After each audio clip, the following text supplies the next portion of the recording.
استني، هي احنا عايزين نحكي موقف وعايزين نجرب حاجه بقى مع بعض. دي يعني ايه؟ انا بيكي. طب استنى، فريده عايزه تحكي لكم موقف. اتفضلي يا فريده. استني يا ماما. انا كنت بعلم ازاي نصحى الغلط. كانت بتعلمه صح من غلط. علي صوتك. كنت بعلم ازاي نصحى الغلط. وبعدين فايه عمل معاها الغلط.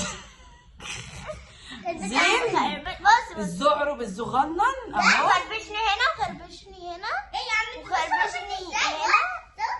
يا لهوي، وريني مناخيرك. عشان بعد كده تحرم بعد كده. ده شرع ايه اللي تستاهل عشان تحرم بعد كده؟ ما احنا مقضينا بلطجه. اكتبوا له فاكم في الكومنتات. اكتبوا لهم في الكومنتات. تعملش كده تاني مبدئيا. ويا فريده معلش والف سلام عليكي. ثانيه اكتبوا لي الف سلام عليكي يا فريده. بص تتخيلوا دي حاجه من ايام زمان. استنوا بقى عشان انا كنا استنوا انا هحكي لهم عشان دي الحاجه دي كانت من على ايامي انا. كنا في السوبر ماركت بنشتري حاجات.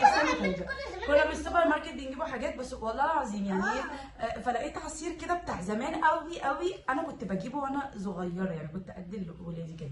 فايه العصير ده كنت اكبر منك شويه. كنت بحبه قوي.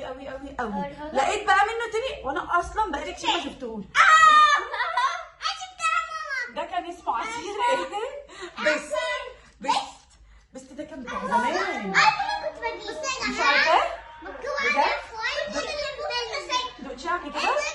طب استني عشان هو نسي جينا شفاطه. فانا ايه هعمل لك فتحه كده. دوقي كده فريده. كان زمان ده. استني يا مرة. لا ما احنا عشان هو ما عطاناش شفاطه.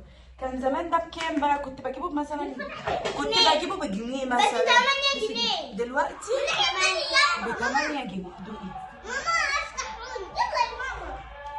طعمه ايه؟ طب استنى عشان انا هدوق زي بتاع زمان. نادر جدا.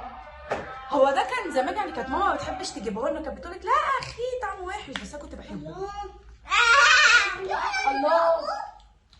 طب والله العظيم طعمه حلو مش زي بتاع زمان.